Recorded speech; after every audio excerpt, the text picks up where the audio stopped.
God, that was crazy.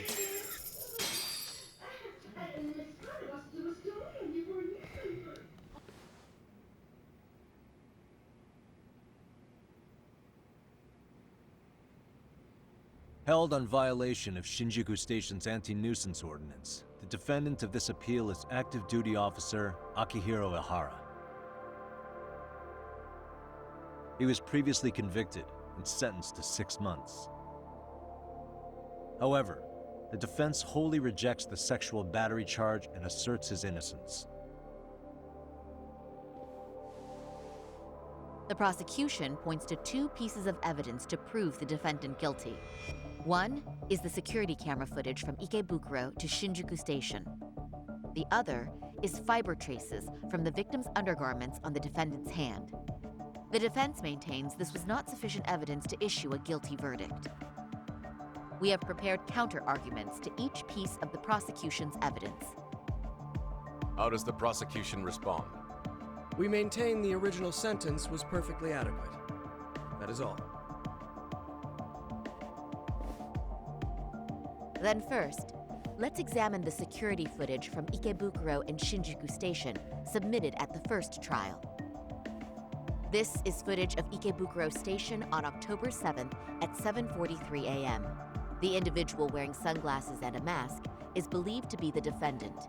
This person remains in the area for over an hour, watching as countless trains make their stops. At 9:06 a.m., he locates the victim of this case, then he boards the train and pursues her. This footage of the station platform is from when the suspect and victim board the train car. We already saw this during the first trial. Let's not be redundant. Of course not. The victim claimed the defendant moved in a suspicious manner once the train left Ikebukuro Station, ultimately placing his hand under her skirt. After they arrived at Shinjuku Station 6 minutes later, the victim gathered her courage and grabbed his hand. However, there's a possibility the offender seen here is not the defendant himself, but a different person entirely, a stand-in. The goal was to disguise this event as an alibi for the murder which occurred in Yokohama that same morning. In other words, this instance of sexual battery was a conspiratorial fabrication. The original verdict was issued without taking this into consideration, resulting in an inadequate trial.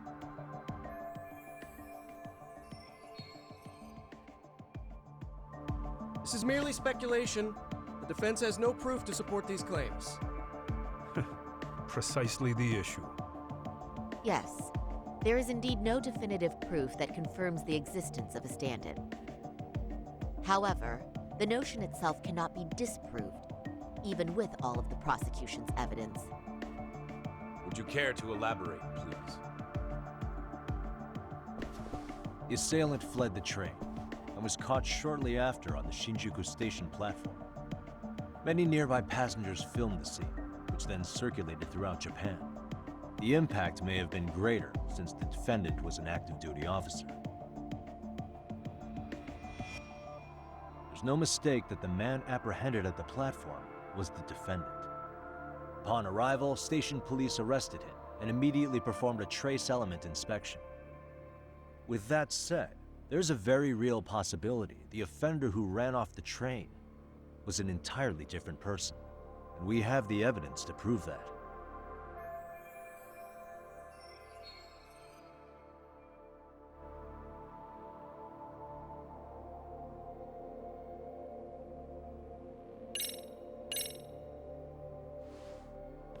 What do you think of this? Is it clear now? No, I'd seen it earlier, but I'm not sure I understand. What is this supposed to mean? Oh, really? Then perhaps you should get your eyes checked, Your Honor. Wait, what? Why would you say that, Yagami-san? The judge's vision isn't at fault here. Something else should confirm the existence of a stand-in. Oh, is that right? Now let's approach this calmly. Please? Okay, let me try this again. The offender who ran off the train, and this is the evidence.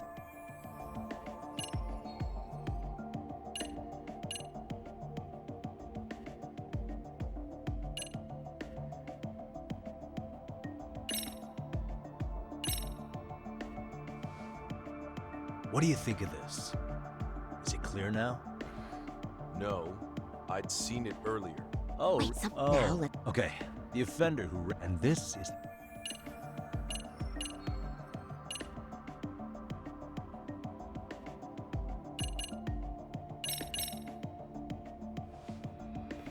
What do you think of this? Is it clear now? Oh, Wait, now let- okay. The offender who and this is the.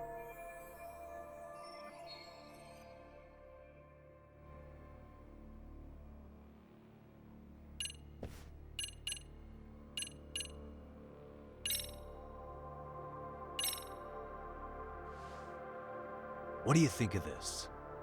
Is it clear now? No, Oh, Wait, really? what? Something. Oh. Now let's. Okay, the offender, and this is the.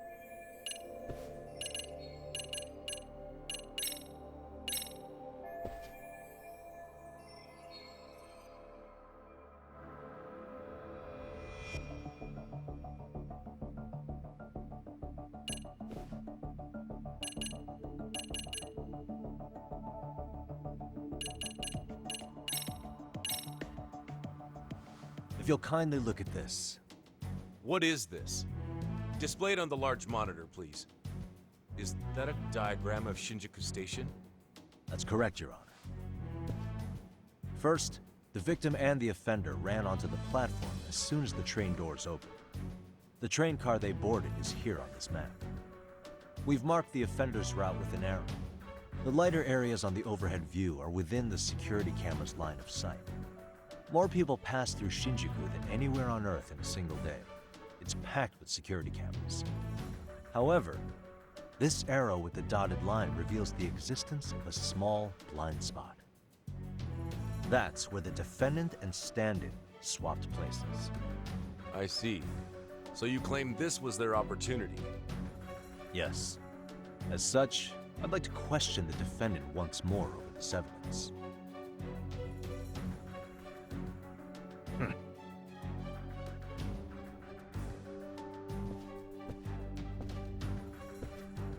Defendant, when you were issued the verdict in your first trial, you said the following to the judge. In a warehouse about 3 days ago, a body turned up in Yokohama. If that wasn't enough, you correctly identified the body as Hiro Mikoshiba, despite the fact the police had yet to do so. How did you manage to pull off such a feat? It came to me in a dream. Strange, I know. Mikoshiba-san was your son Toshiro-kun's classmate, was he not? That's right. Toshiro Ehara was found dead in his apartment 4 years ago. He took his own life.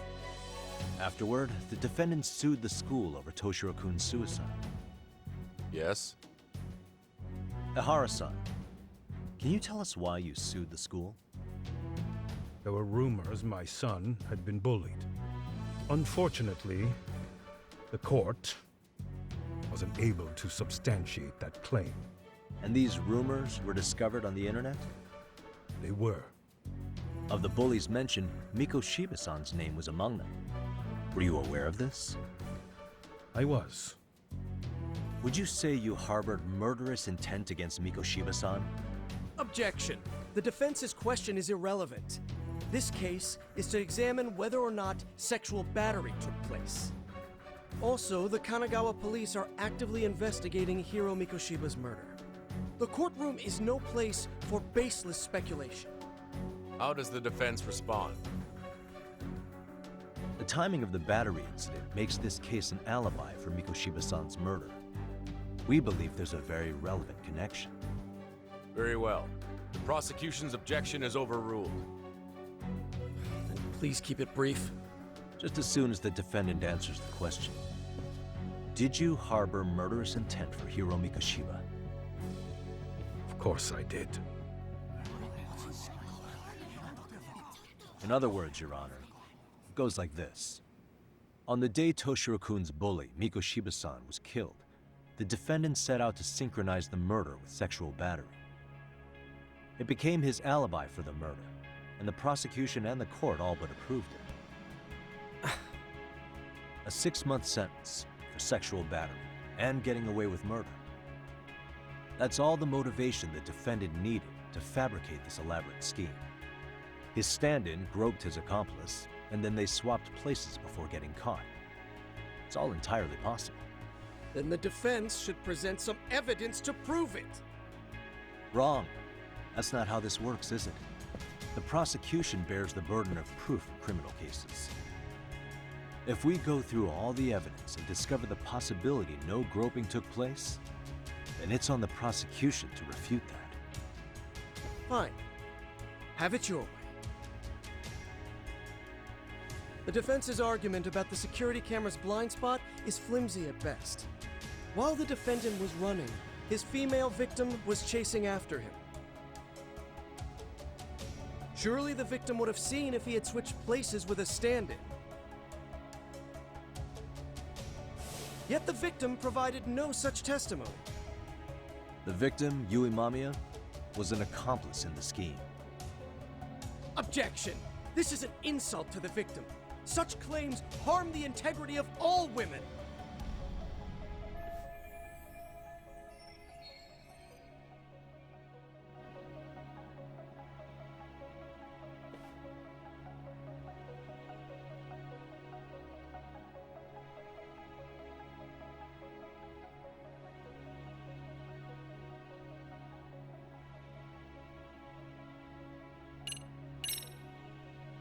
We have good reason to doubt the victim's credibility. She was all part of his plan. In fact, that's all but sure. A 50-something man separated from his wife was driven by loneliness to harassment. That seems much more likely. The way you phrase that, is the prosecution admitting the defense's claims aren't wholly impossible? Beg pardon? That would imply the guilty verdict from the first trial was issued without 100% certainty. Now you're just nitpicking. Defense, if you claim to doubt the victim, then what is your reasoning? Yes, we do. In actuality, she wasn't the only conspirator who helped stage the groping.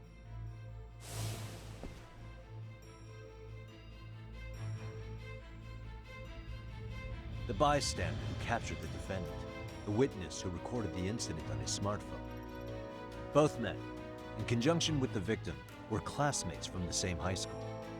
Which means, strange as it sounds, that these seemingly unrelated individuals were in fact all acquaintances. It's clear that this was a carefully organized and planned event. Our investigation discovered they all graduated from Kurokawa Academy in Tokyo 13 years ago. Additionally, Yoko Sawa, the teacher who was killed in Ijincho, graduated from the same class. 4 years ago, she was the teacher of the defendant's son, Toshiro-kun. We believe this indicates a connection between the Kurokawa Academy graduates and this case. Of course, that's as deep as we need to go on that. We've simply presented the possibility that multiple conspirators were present when the defendant was apprehended. And as long as such a possibility exists, the defense asserts the defendant cannot be found guilty. Your Honor, may I speak? What is it? I haven't committed murder. Per my conviction, I am just a pervert who victimized a woman on the train. Everything else is in the defense's imagination.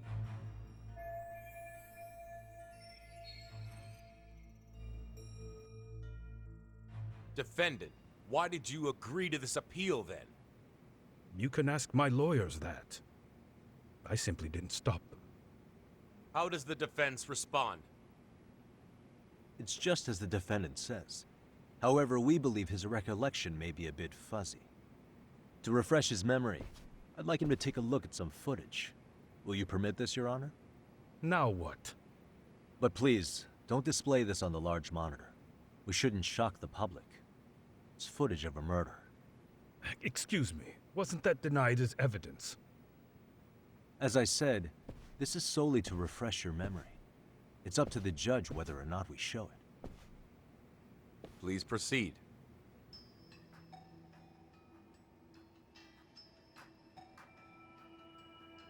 That's just internet footage with no known origins. No. This footage is from the SD card in the camera used to record it. This is a write once, read many card, also known as a worm. The police use it to photograph evidence. Anything recorded on it is highly reliable data. After serving your time, you intended to release this to the public. But Kawana can't wait for that to happen. And that's why he left it in my care. Don't kill me. Please. I'm sorry. Toshiro-kun. I'll make it up to him. I'll atone for it. I swear I'll try to make it up to him somehow. I'll spend the rest of my life making up for it. Ah!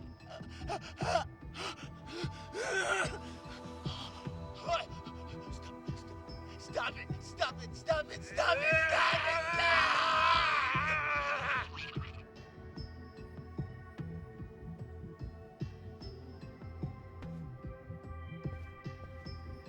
Defendant, in that footage, is the person in the white raincoat you?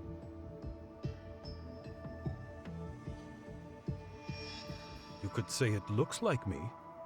The person you killed is Hiro Mikoshiba. According to the autopsy report, he died sometime after 7:30 a.m. on October 7th. Therefore, it can only be that the person who passed through the ticket gate shortly after at 7:43 a.m. was not you, but your stand-in. As the defense, we cannot allow our client's conviction of sexual battery to stand in light of this footage. May we continue questioning the defendant? How does the prosecution respond? Even if the footage has an irrefutable source, that alone does not prove guilt of murder. I'd just like to state that in advance. So the prosecution is denying the murder? Remind me who exactly is defending me here. Good question. The defense repeatedly mentions a stand-in, but where is this person currently? Who even are they? The person on the station security footage was wearing sunglasses, but he looked just like the defendant. We believe he used a mask made from a 3D printer. If you look closely, the alleged defendant at Ikebukuro Station and on the train does not move his mouth at all. We learned this from sources who may have been the stand-in and the collaborators. Then we should call them to the stand to testify. No need. The defendant should know all of this already. I don't know anything about it. He said he doesn't know. So what now? The defendant admitted to sexual battery, not murder. The murder footage has excellent production value, but nothing else corroborates the defense's claims.